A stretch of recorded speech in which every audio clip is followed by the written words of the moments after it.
Kisah ini berawal dari seorang gadis penjual gorengan yang hidupnya berubah dalam sekejap karena sebuah peristiwa tragis yang tak pernah ia bayangkan.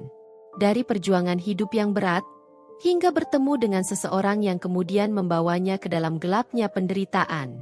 Apa yang terjadi pada gadis itu? Bagaimana nasibnya kini? Mari kita simak kisah nyata yang penuh dengan emosi, konflik, dan pembelajaran hidup yang mendalam. Assalamualaikum warahmatullahi wabarakatuh. Halo teman-teman semua. Selamat datang di channel kami yang selalu menyajikan cerita-cerita inspiratif dan penuh makna. Semoga kalian semua dalam keadaan sehat dan dilimpahkan rezeki. Pada video kali ini, kita akan membahas sebuah kisah nyata yang penuh dengan lika-liku kehidupan. Semoga cerita ini bisa menjadi pelajaran bagi kita semua. Sebelum kita mulai, jangan lupa untuk like video ini, tinggalkan komentar kalian di bawah, dan pastikan sudah subscribe channel ini agar kalian tidak ketinggalan cerita-cerita inspiratif lainnya. Support kalian sangat berarti bagi kami untuk terus berkarya dan menyajikan konten berkualitas. Jangan lupa juga untuk aktifkan lonceng notifikasi agar kalian selalu update dengan video-video terbaru dari kami. Jangan lupa juga, teman-teman, tuliskan sholawat untuk Nabi Muhammad SAW di kolom komentar sebagai bentuk rasa cinta kita kepada Rasulullah. Semoga kita semua selalu diberkahi dan dilindungi olehnya. Tika, seorang gadis sederhana yang tinggal di pinggiran kota, sudah terbiasa menjalani hidup yang keras sejak kecil. Ayahnya meninggal ketika ia masih berusia 10 tahun, dan ibunya sakit-sakitan. Untuk menyambung hidup, Tika memutuskan berjualan gorengan di pinggir jalan. Setiap hari, dengan wajah ceria dan semangat, ia berdiri di bawah terik matahari sambil berharap dagangannya laris manis. Namun, meskipun kehidupan Tika terlihat begitu sederhana, dalam hatinya ia menyimpan impian besar. Ia ingin suatu hari nanti bisa membiayai pengobatan ibunya dan melanjutkan pendidikan yang tertunda. Setiap uang hasil jualan ia tabung sedikit demi sedikit, meski jumlahnya tak seberapa. Ia percaya bahwa suatu hari nanti, Tuhan akan memberinya jalan.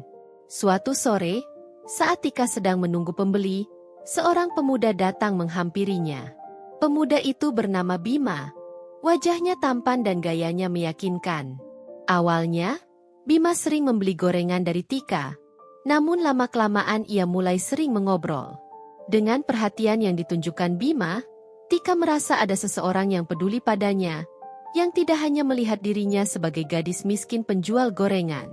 Perlahan, Tika mulai merasakan perasaan yang lebih dalam kepada Bima. Bima pun tak ragu menunjukkan sikap hangat dan perhatian yang membuat hati Tika luluh. Hingga suatu hari, Bima mengajak Tika untuk pergi ke suatu tempat dengan alasan ada peluang bisnis yang bisa membantu kondisi keuangan Tika. Tanpa curiga, Tika setuju. Namun, apa yang terjadi kemudian mengubah hidup Tika selamanya. Bima bukanlah sosok yang ia kira selama ini. Di tempat yang sepi, Bima memperlihatkan wajah aslinya. Ia memaksa Tika untuk melakukan hal yang tak terduga. Meski Tika berusaha melawan, tenaganya tak cukup untuk menghentikan Bima. Tangis dan teriakannya tak didengar siapapun. Saat itu, dunianya terasa runtuh. Gadis yang dulu penuh harapan kini merasa hancur. Setelah kejadian itu, Bima menghilang begitu saja. Tika kembali ke rumah dengan hati yang remuk redam. Ia tak berani bercerita pada siapapun. Malu, marah, dan takut bercampur menjadi satu. Ia bahkan merasa tak pantas lagi untuk bermimpi, merasa kotor dan tak berharga. Namun di tengah keputusasaan, ibunya, yang selalu lemah lembut dan penuh kasih, melihat perubahan pada diri Tika. Ibu Tika, meski sakit-sakitan, adalah sosok yang kuat. Ia mengetahui bahwa sesuatu yang buruk telah terjadi pada anaknya. Dengan penuh kasih, ia mendekati Tika dan memeluknya erat-erat. Dalam pelukan itu, Tika menangis sejadi-jadinya. Ia akhirnya menceritakan segalanya pada sang ibu. Alih-alih menghakimi, ibunya berkata, "Nak, hidup ini penuh cobaan. Tapi Tuhan tidak pernah meninggalkan kita. Kamu kuat, dan kamu akan bangkit dari ini." Kata-kata ibunya menjadi awal dari kebangkitan Tika. Meski rasa sakitnya masih sangat mendalam, Tika memutuskan untuk tidak membiarkan kejadian itu menghancurkan masa depannya. Ia kembali bangkit, berdagang dengan semangat yang baru. Namun kali ini, ia lebih berhati-hati dan tidak mudah percaya pada orang lain. Beberapa bulan kemudian, melalui bantuan seorang teman, Tika melaporkan apa yang terjadi pada pihak berwajib. Meski prosesnya panjang dan berat, Bima akhirnya ditangkap dan diadili atas perbuatannya. Keadilan memang lambat, tapi pada akhirnya berpihak pada Tika. Dari pengalaman pahit itu, Tika belajar banyak hal tentang kehidupan. Ia belajar bahwa tidak semua orang yang terlihat baik itu benar-benar tulus, dan ia juga belajar bahwa tak peduli seberapa besar rasa sakit yang kita alami, kita selalu punya pilihan untuk bangkit dan melanjutkan hidup. Ia juga menyadari bahwa Tuhan selalu memberikan kekuatan pada hambanya yang berdoa dan berusaha. Tika duduk di sudut warung sederhana, menatap gorengan yang masih tersisa di etalase. Terik matahari siang itu tak membuat pembeli berdatangan seperti biasanya. Di dalam kepalanya, pikiran tentang Bima terus menghantui. Rasa sakit itu masih segar, dan meskipun ia berusaha untuk melupakannya, ingatan itu muncul begitu saja setiap kali ia terdiam. Sesuatu dalam dirinya berubah setelah kejadian itu. Seolah hidupnya terbagi menjadi dua bagian, sebelum dan sesudah peristiwa yang menghancurkan segalanya. Setiap malam, Tika sulit tidur. Ia sering terbangun dengan keringat dingin dan napas yang terengah-engah.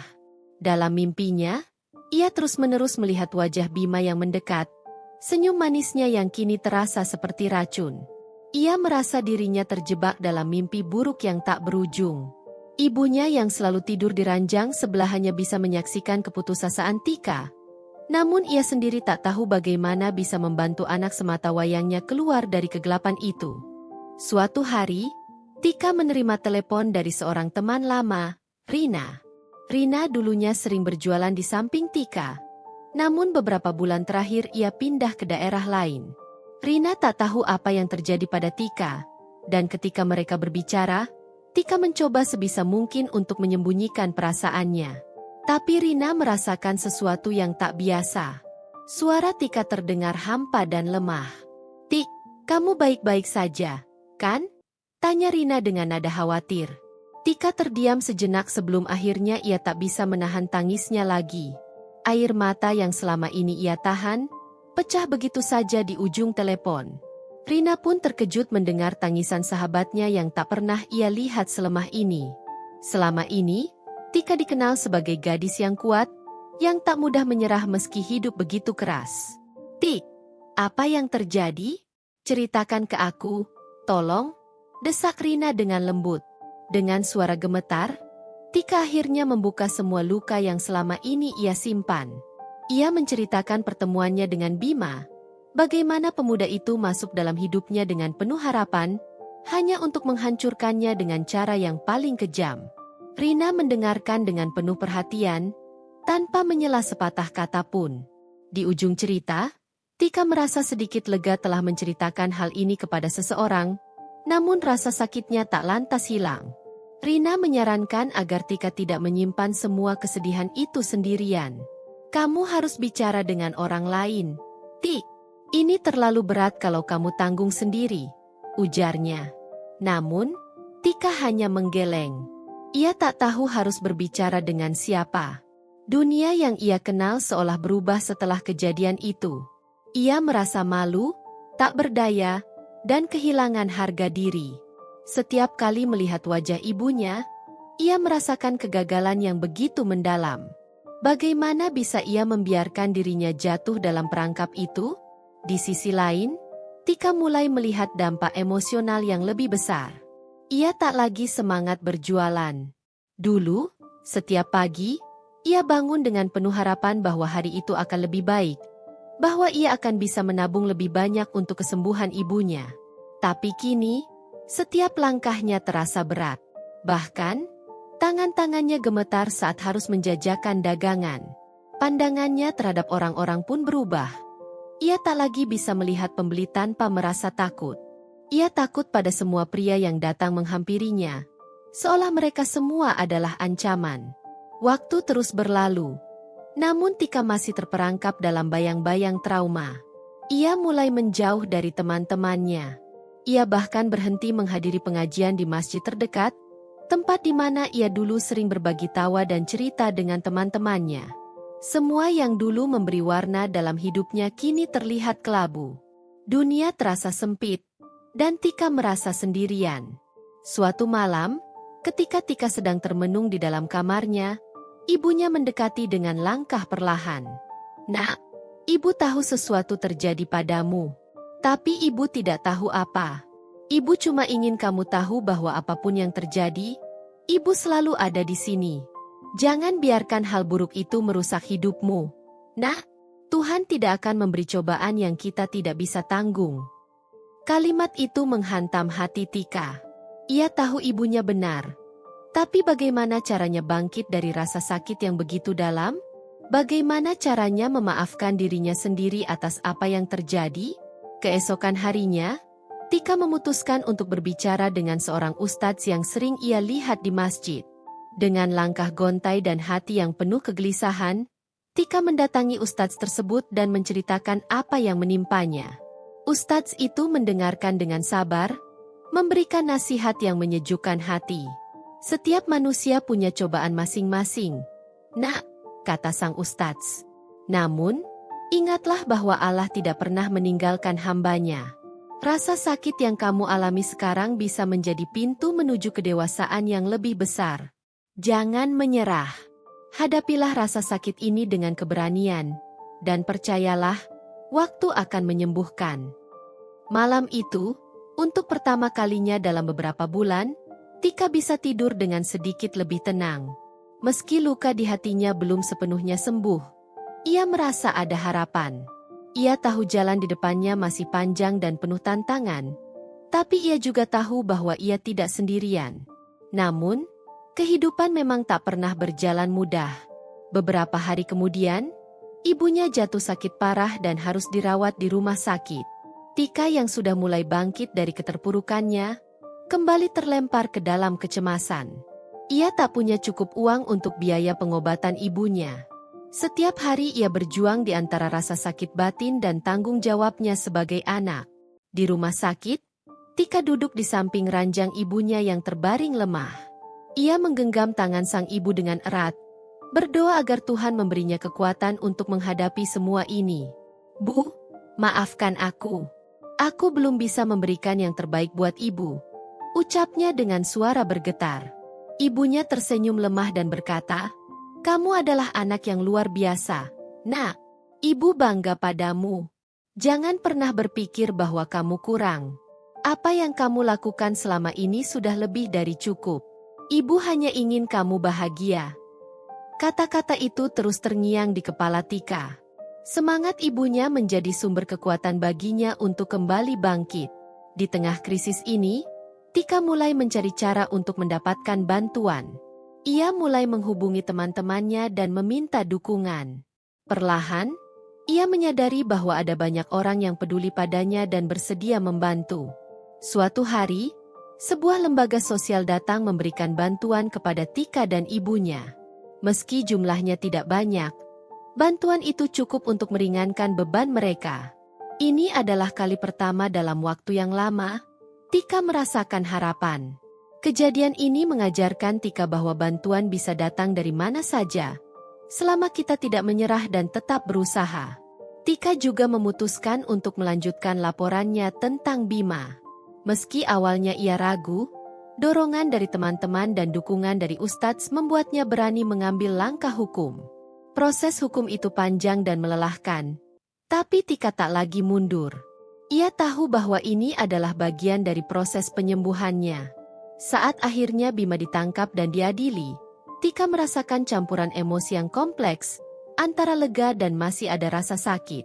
Tapi kini, ia bisa melanjutkan hidup tanpa terus-menerus dibayangi oleh ketakutan akan kehadiran Bima. Pengadilan yang berpihak pada Tika memberinya rasa keadilan yang sempat ia ragukan. Suatu hari, kehidupan Tika mulai kembali membaik. Setelah semua yang ia lalui, ia mulai menata hidupnya perlahan. Usaha kecil-kecilan yang ia rintis dengan bantuan beberapa teman mulai berkembang. Meskipun rasa trauma dan luka batin masih membekas, Tika berusaha bangkit. Setiap pagi, ia kembali tersenyum di depan etalase, berjualan dengan hati yang sedikit lebih tenang. Namun, meskipun Bima telah dihukum, bayangan akan pemuda itu tak sepenuhnya hilang dari hidup Tika. Ia tahu, suatu saat, ketika Bima keluar dari penjara, semua bisa berubah. Ada kekhawatiran dalam dirinya, rasa takut yang terus menghantui. Tapi ia menepis itu, mencoba menjalani hari-harinya dengan lebih optimis. Setelah beberapa tahun, berita buruk pun datang. Tika mendengar kabar bahwa Bima telah dibebaskan lebih awal karena perilaku baik selama di penjara. Kabar ini membuat dada Tika sesak. Ia merasa seperti dikejar oleh bayangan gelap yang tak pernah mau pergi. Meski orang-orang di sekitarnya mencoba meyakinkannya bahwa Bima tidak akan mengganggunya lagi, Tika tahu bahwa dirinya belum aman. Tika mulai merasakan perubahan di lingkungannya. Ia sering merasa seperti diawasi, meski tak ada orang yang nyata-nyata terlihat mengintai. Ia merasakan getaran bahaya yang tak pernah jauh darinya. Beberapa kali, ia melihat bayangan seseorang dari jauh yang membuatnya merinding. Ia mulai merasa cemas setiap kali harus keluar rumah, bahkan untuk sekadar berbelanja bahan-bahan gorengan. Suatu malam, saat Tika sedang menutup warung kecilnya, sebuah perasaan tak nyaman menyelimuti dirinya. Jalanan sudah sepi, hanya ada beberapa lampu jalan yang menyala redup. Ia berusaha mempercepat langkah, berharap bisa segera sampai di rumah dan berlindung di balik pintu yang terkunci. Namun, di tengah jalan, ia mendengar suara langkah kaki di belakangnya. Semakin cepat ia berjalan, semakin cepat pula langkah kaki itu mengikuti. Tika menoleh, dan di sana, di bawah bayang-bayang gelap, berdiri sosok yang tak asing baginya. Itu Bima. Wajahnya terlihat dingin, tanpa emosi. Berbeda dari senyuman palsu yang pernah ia tunjukkan dulu. Jantung Tika berdegup kencang, tubuhnya gemetar, dan pikiran-pikirannya berlari kencang mencari cara untuk melarikan diri. Namun, seakan kakinya membeku di tempat, tak mampu bergerak. "Kenapa kamu pergi begitu cepat, Tika? Apa kamu takut?" Suara Bima terdengar sinis, menghancurkan kesunyian malam itu. Tika tak menjawab. Tubuhnya gemetar hebat. Dia ingin berteriak, tetapi suaranya tak kunjung keluar. Bima mendekat, langkahnya penuh dengan kekuasaan seolah dia tahu Tika tak akan bisa melawan. "Bima, kumohon, aku sudah melupakan semuanya. Kumohon jangan sakiti aku lagi," ucap Tika dengan suara yang hampir tidak terdengar. Harapannya sia-sia. Bima tertawa kecil, tawa yang penuh dengan kesombongan. "Melupakan?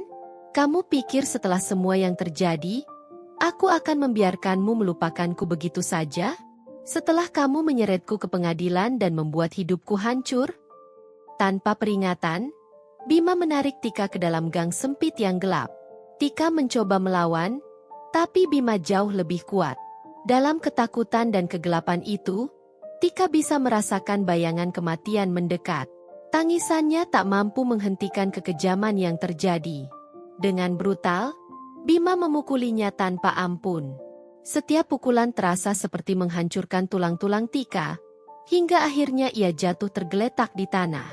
Wajahnya lebam, tubuhnya penuh luka, namun Bima belum selesai. Mata Tika mulai kabur, dan sebelum kesadarannya benar-benar hilang, ia bisa melihat Bima mengeluarkan pisau dari balik jaketnya. Dalam detik-detik terakhir hidupnya, Tika hanya bisa berdoa dalam hati, memohon ampunan dan kekuatan kepada Tuhan. Ia tahu, hidupnya akan segera berakhir. Namun ia berharap bahwa setelah kematian ini, tidak ada lagi rasa sakit yang harus ia tanggung. Pisau itu terhunus tajam, menancap berkali-kali di tubuh Tika yang sudah tak berdaya. Setiap kali Bima menusukkan pisau itu, ia melampiaskan seluruh kebenciannya. Darah mengalir deras, mengotori gang yang sunyi. Hingga akhirnya, tubuh Tika tergeletak tak bernyawa. Mata terbuka, namun jiwanya telah pergi. Tidak ada lagi ketakutan, tidak ada lagi penderitaan. Setelah mengakhiri nyawa Tika, Bima dengan dingin meninggalkan tempat itu, seolah tidak ada yang terjadi. Gang yang sunyi kini menjadi saksi bisu dari pembunuhan keji yang dilakukan oleh seorang pria yang dipenuhi kebencian dan dendam.